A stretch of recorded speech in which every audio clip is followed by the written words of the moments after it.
ប្រទេសទាំង30ដែលមាននាវាមុជទឹកច្រើនជាងគេបំផុតនៅលើពិភពលោក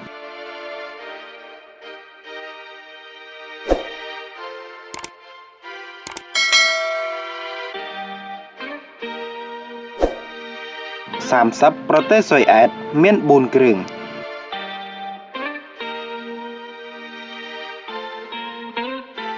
29ប្រទេសឥណ្ឌូនេស៊ីមាន4គ្រឿង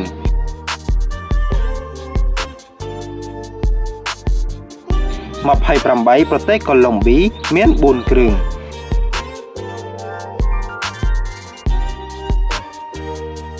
27ប្រទេសឈីលីមាន4គ្រឿង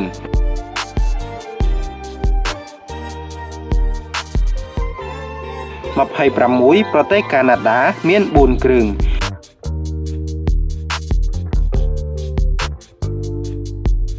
25ប្រទេសអាសេបៃសង់មាន4គ្រឿង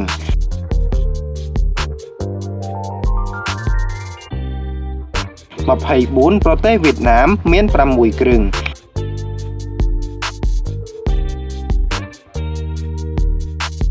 23ប្រទេសសិង្ហបុរីមាន6គ្រឿង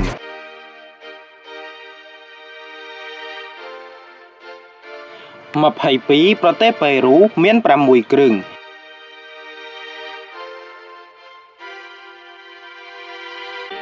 21ប្រទេសន័រវេសមាន6គ្រឿង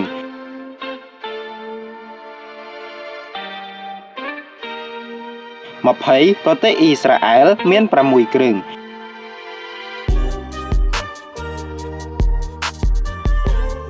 19ប្រទេសអាល្លឺម៉ង់មាន6គ្រឿង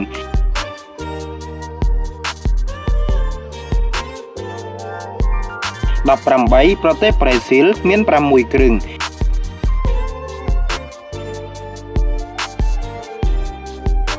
17ប្រទេសអូស្ត្រាលីមាន6គ្រឿង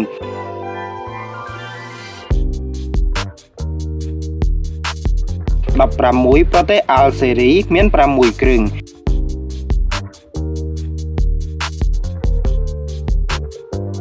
15ប្រទេសប៉ាគីស្ថានមាន8គ្រឿង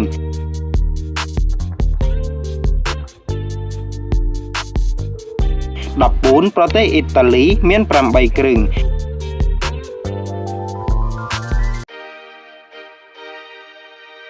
13ប្រទេសអេស៊ីបមាន8គ្រឿង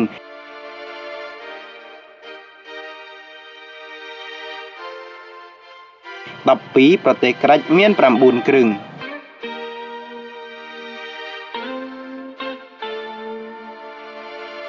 11ប្រទេសបារាំងមាន9គ្រឿង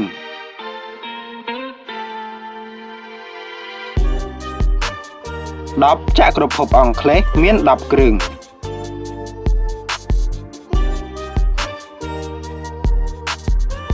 9ប្រទេសទូគីមាន14គ្រឿង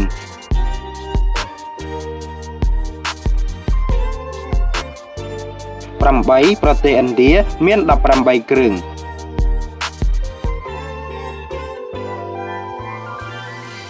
7ប្រទេសកូរ៉េខាងត្បូងមាន22គ្រឿង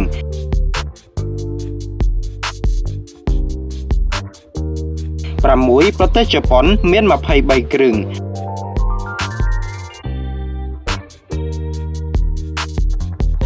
5ប្រទេសកូរ៉េខាងជើងមាន24គ្រឿង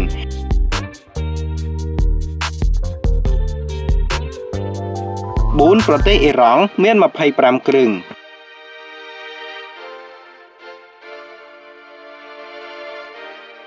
3ប្រទេសចិនមាន61គ្រឿង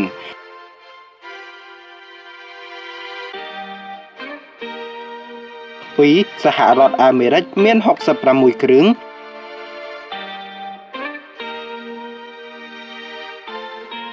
និងទី1រុស្ស៊ីមាន66គ្រឿង